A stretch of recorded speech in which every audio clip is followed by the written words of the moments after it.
Now let's go.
Social boys, throw your bag here and the music makers. Israel, Oyotanera, Wato.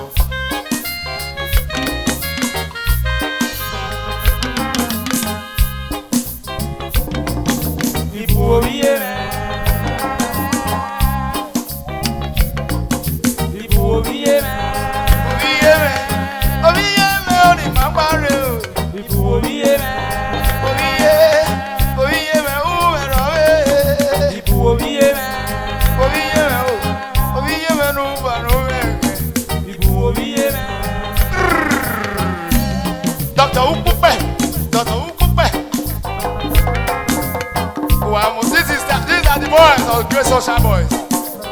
Oh, everyone here, boy, Ben, and honey. These are the music makers. Yes, my room, my baby, my man. Obona, Iyazaba. My feet on the ramen. I will run it. Okay, okay. Oh yeah, oh yeah.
Oh yeah, mama.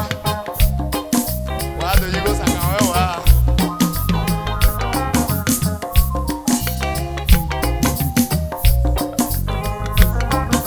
Oh yeah, the guy. Oh yeah. Apa mama ki? Nana why every day?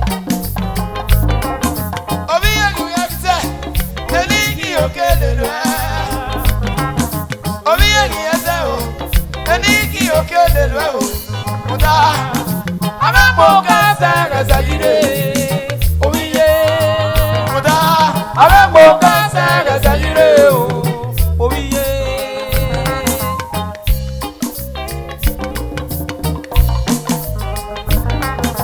Obiye le zogere. Nine yinu egi amegbe o. Obiye le zogere. Nine yinu egi amegbe me. Muda. Obiye mama se ye toto ma o Obiye mama se ye toto ma ye ye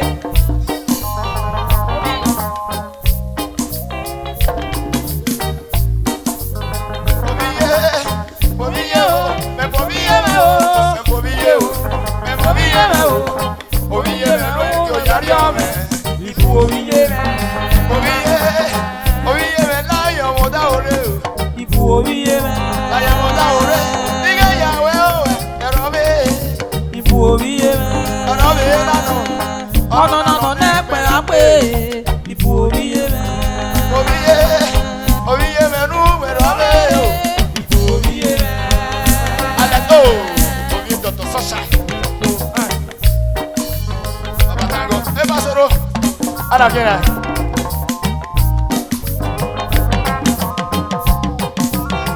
Aso.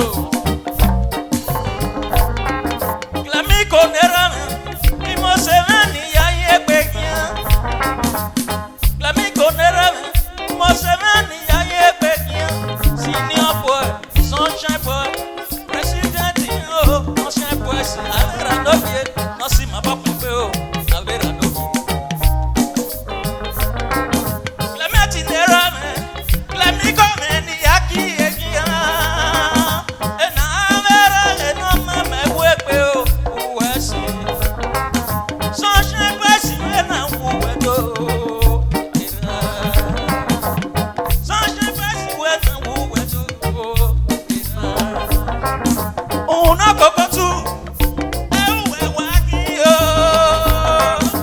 Abisi no lo ven. Orwa mengi go ven. Ya ye pekia. Klami komen na wo wayado. Oya property menge no go ven na. Agabi omo no ene pe onyemo nyemo. Somo.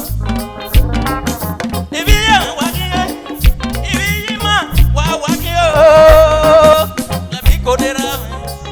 West una kokotu. ibu obiye me ibu obiye me Obiye me u erobe o. ibu obiye me Obiye me nu fa nu me. ibu obiye me Akume povera me. No segui me moviera o. Akume povera. No segui me moviera o. Y viera me no ya oye no robe pe. Y viera me no ya oye no robe pe. Be nice. obiera Ave kume poviye me. No me dice me na me obiye o. Akume poviye. No me dice me na me obiye. Muta. ibiye me na no ya oye no robe pe ibiye me na no ya oye no robe pe o Ouais. Let's go dancing. Okay? Oh yeah. Oh yeah. Oh yeah. All praise Sunshine boys. Oh, you're back here.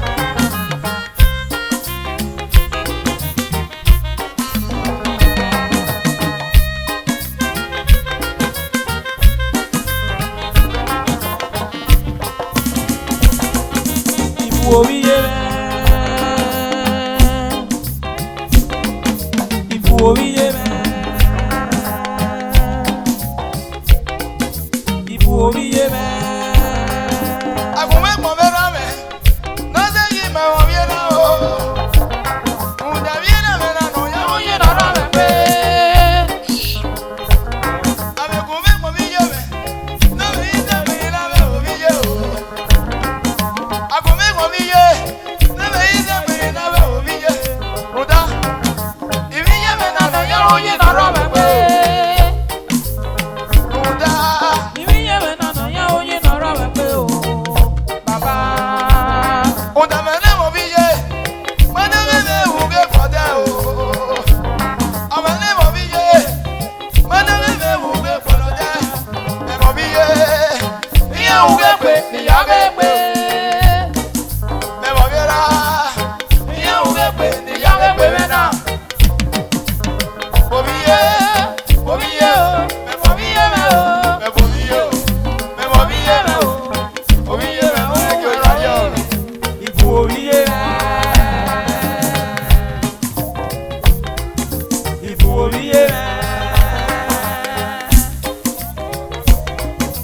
Or Matthew Alumene.